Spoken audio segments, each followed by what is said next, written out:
8 de enero es el día del gauchito Antonio Gil. Allí suelen concurrir promeseros y creyentes. Allá en Mercedes Corrientes está la cruz milagrosa, cubierta en banderas rojas por el sentir de su gente. Yo también quiero llegar a vivir ese momento, he de hacer un campamento al costado del camino.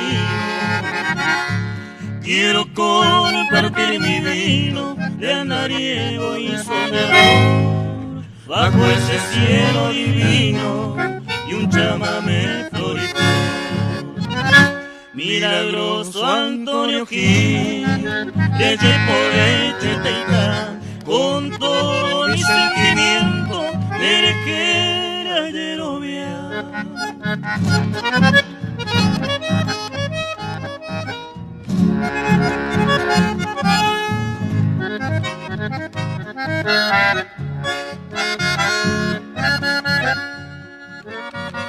que se abracen los acordes de esta canción trasnochada y retumben por las noches en tu mística morada.